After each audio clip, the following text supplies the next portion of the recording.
It's almost noon, and I am just now really getting up and getting moving.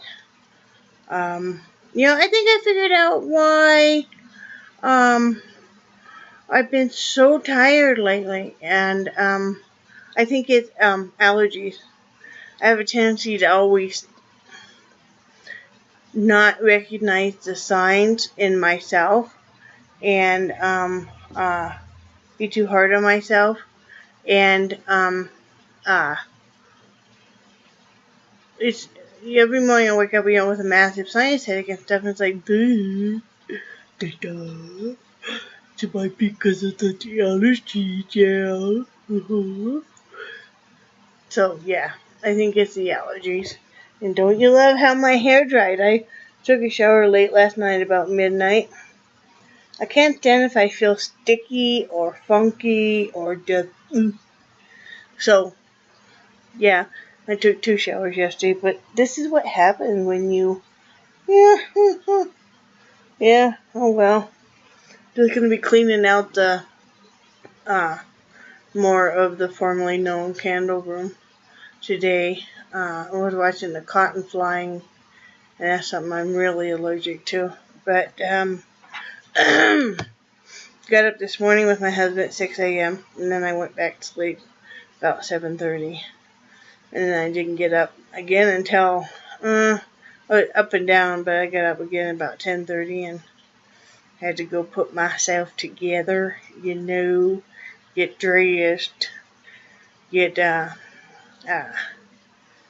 my eyes and teeth going, and put some moisturizer on my face. I didn't put any makeup on today with what I'm doing. Yesterday's eating went much better. Back on track. Didn't even have any snacks. I had one snack when my husband got home, but it was fine. So that's great. I'm just gonna do some quick notes this week because we're busy. And I lifted so much stuff in that blue room last night, the candle room, that I counted as my exercise because I really lifted a bunch of boxes and stuff. Not as much as my husband, the poor guy. Had him running, this goes out the garage sale, this is trash. Funny he said, and we still have boxes of trash sitting in the candle room. He's like, there's no more room out in the dumpster, so we have to wait. Excuse me. Iced tea, mint, and regular tea for the win. Today. Oh, let me go backtrack. Eating better, but I'm really getting sick of salads every day for lunch. I mean, really getting sick of it. I've eaten salads every day for lunch for 2 months now, basically. So I think today is my last yard salad, and then I think I'm going to make up a batch of just soup, some nice vegetable soup. Might throw, I think I'll throw some beef. I have some old steak I need to get rid of anyway. I think I'll throw some of that in there. Chop it up, make a nice tomato vegetable soup. Eat on that for a while. I think I'm getting kind of burned out. But yeah, here in a little bit I need to go in and continue tackling that candle room. We have over half of it cleaned out. I have all the molds that I see. I probably run into some more, but the molds, all the wax, melt molds, votive molds, all the little decorative molds, for the tops and stuff, all the spools and spools of candle wicking, all that out there. It was time. I used to own a very, successful candle business. I made highly scented candles, formed and free-formed. Like I would make the big primitive grubby muffins and uh, uh, grubby loaves, that kind of stuff. Did really well with it. Um, in fact, I had a major candle company want to buy me out, and I said no. Um, uh, and then just a number of things happened. I was uh, um, got sick, and the shipping prices, the economy kind of falling out. Yeah, I mean, because I even shipped overseas and everything. It was just time. When you're the only, I mean, I was the only one that poured these candles, mixed them, poured them. My husband would help me, you know, package them up. Um, and he did most of the shipping for me because you might have 30, 40 packages a day going out of orders. Um, but it was just 24/7. You just really couldn't ever, you know, go anywhere, take a break.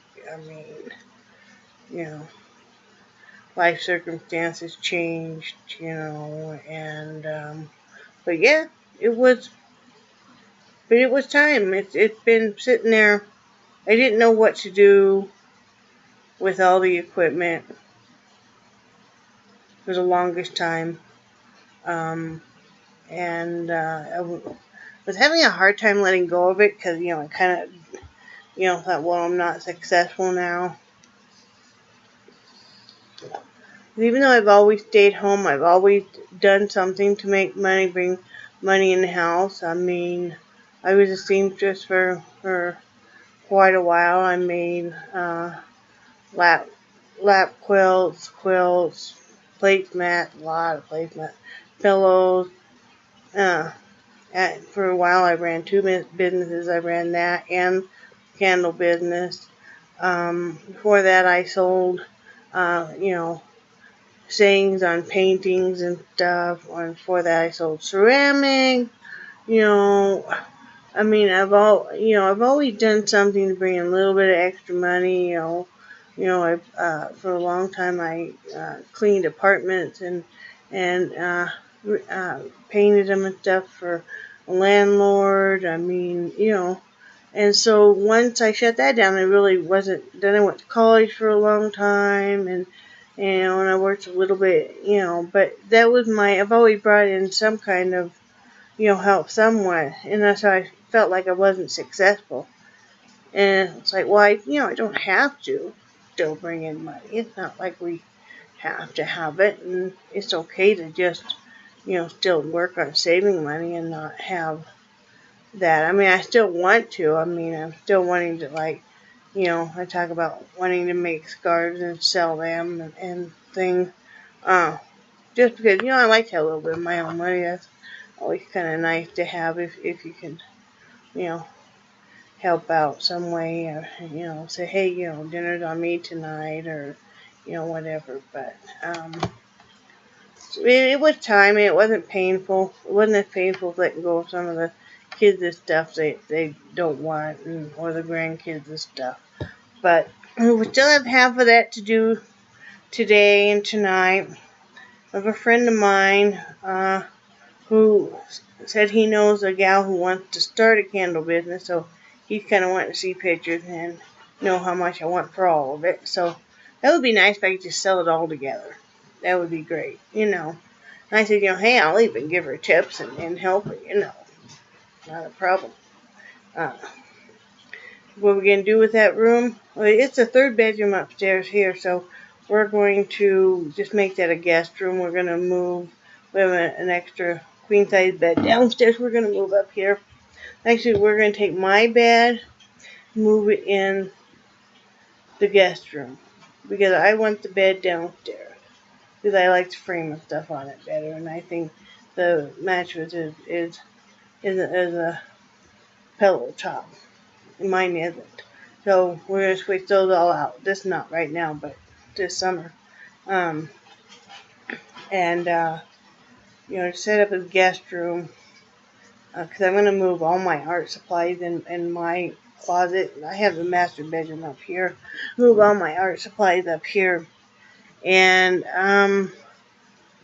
or, in there, um, and work on that. It'll be nice to get that done. I know this is craft day. I'm not really doing too many crafts this week, like I said, because we're on a time crunch for this garage sale that's happening Saturday. Because, like I said, we're finishing the counter room up, and then Wednesday night we have to haul up the treadmill from downstairs, and there's a big like a Chase lounge chair downstairs. I think I'm gonna get rid of that swivel rocker too. We're gonna put those all in the garage sale, and then Thursday night we need to go down through the downstairs and decide what we want to sell from down there. And then Friday night we're gonna end up being out in the garage cleaning and deciding which price stuff as. So, I'm not really doing much. I'm still working on that Afghan for my husband. I almost have the yellow row done. And I just have the blue, and then finishing up a few more rows and I'll be done. And then I think I'm going to work on making some slip covers for my blender, my KitchenAid mixer, and my food processor. This slip on. So I'm just going to make some of those that, and then when they get grimy or dusty, I can just throw them in the wash. I like make some placemats for us too. It sounds funny because I talked about, I made all those placemats, and I don't have any. You would have thought I would have saved a few sets when I was making them. But no. So I need to make placemats, so I'm just going to crochet some of them. And, so that's about it. Beautiful day out again. I have the swamp cooler going already.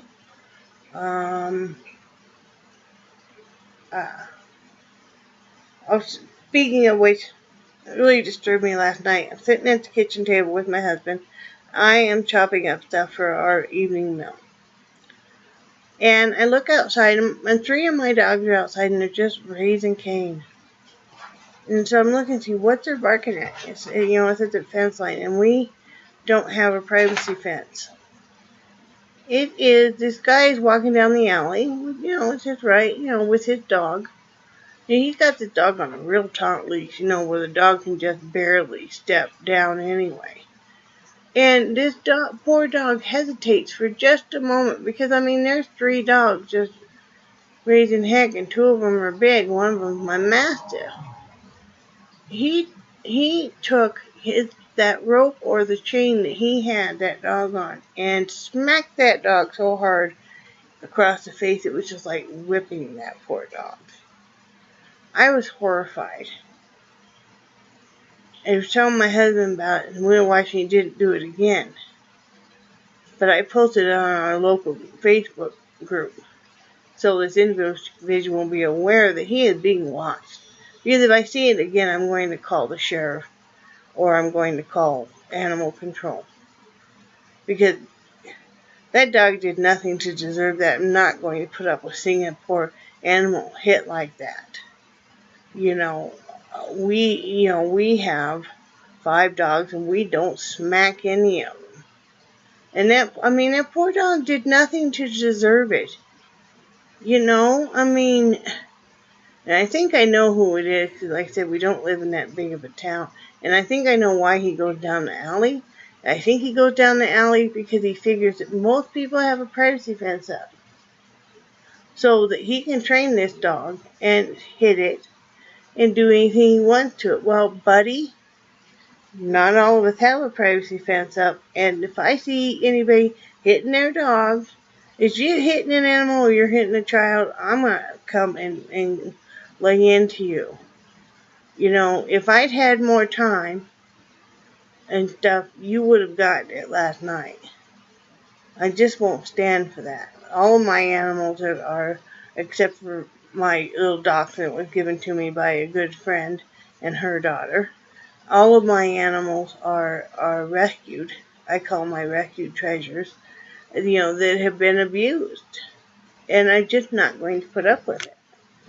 You know, these animals bear these psychological scars for the rest of their lives, just like we humans do. And that's why I always love when somebody says, "Oh, I don't want to adopt an animal from a humane society or a rescue, because you know I don't want any animal that's got problems." Well, they have baggage just like we do. You know, yeah, they have some quirks and things, but I mean, we all do. I guess that's why I get along with animals so much better generally than people.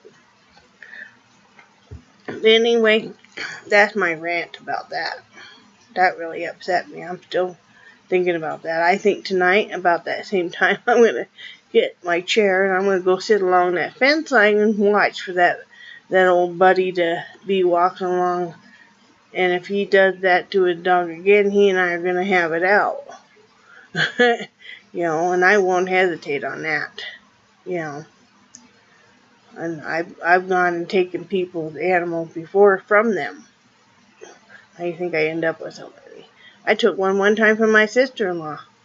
We were over there for Thanksgiving and her son, and they weren't treating this cat nice anyway. And her son went smacked the cat in the head with a yo-yo, and that was it. My husband and I had already talked about possibly taking this cat. And my husband said, "That's it." And we went and took the cat. Skinner lived out the rest of her life right here in our home, happy as could be. You know, I mean, they didn't feed the cat half the time. They let their kids hit the cat. They would hit the cat, you know, and stuff. And I mean, she was a lovely orange tabby cat. I mean, you know, she was just wonderful. So she lived out the rest of her life here. You know, it's a weird place for the animals, I guess, you know. So, but anyway, I better get off here. I've rambled way too long. I hope you all are doing wonderful. And pray for our backs to hold out, finishing cleaning out this stuff. And stay awesome, and remember that I love you. I will talk to you later. Bye.